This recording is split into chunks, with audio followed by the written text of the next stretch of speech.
So what's one advice you would say to people that are considering taking your path, the path of a photographer that's here to capture people's inner emotions and capture their confidence and empower them? Yeah, so I mean, I've just prepared a couple of things. So all photographers are quite geeky. So get in your 10,000 hours for sure. Know your camera inside and out, and just practice, practice, practice until you've got the technicalities. Once you can function without having to think about the technicalities, that's where you can. So if you're going into portrait photography or headshot photography, that's where you get the connection. Is that you? It's that energy between the left hand and the right hand side, and you're basically using both sides of the brain to problem solve. So photography is about problem solving. You're problem solving the lighting, the equipment, people's poses, people's personalities, your own fears. I'm terrified before every shoot, and once you can let one side of the brain go, you've got to move to the next side of the brain.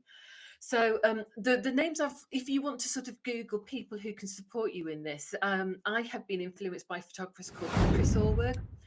I think I'm pronouncing them right, who has a really interesting book about how you can use film photography to connect with people. For headshots, there's a big photographer called Peter Hurley. He's out there. You can just see his personality powers off the old YouTube videos. So he's a good one to study. As long as you remember, these people's ways won't be your way. You've got to tap into your inner light to find out what works with you. Another very popular photographer is called Sue Bryce, who's good for connecting with people and posing. There's also a book by Tamara Lackley, who talks about feeding off. She's a children's photographer, reading children's energy and knowing what kind of techniques to use. And basically, I imitate her philosophy in photography with adults.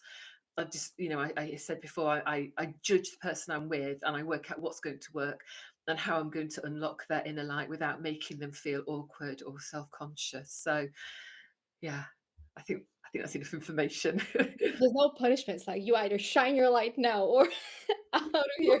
Sometimes I do that. But no, I mean, it's like this conversation. You've worked out how you're going to build up that rapport, and then you dig in. It's a trust process, though. You have to trust the process, because as much as you're preparing for a conversation, when you actually meet the person, you start that conversation, you don't know where it's going to take you. And I think one of my favorite aspects of these conversations is that, as much as I love, preparing the talking points, what are we going to discover in between?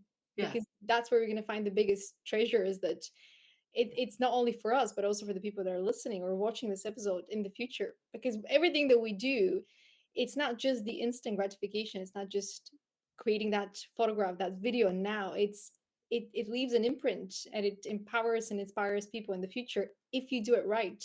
But in order to do it right, you have to slow down, and you have to trust that you only need to know the next step.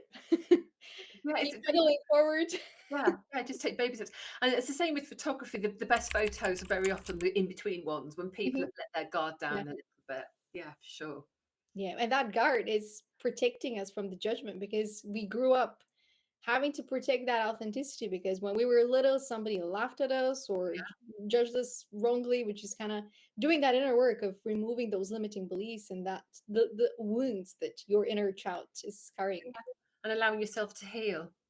Yeah, definitely. And one of the quotes that recently made a huge impact on me was, doing the inner work is about making more room for joy, so that you can channel that joy and allow it to actually, so that it can be your natural state, that nobody's going to come and try to steal your light or steal your joy. Or scarcity mindset.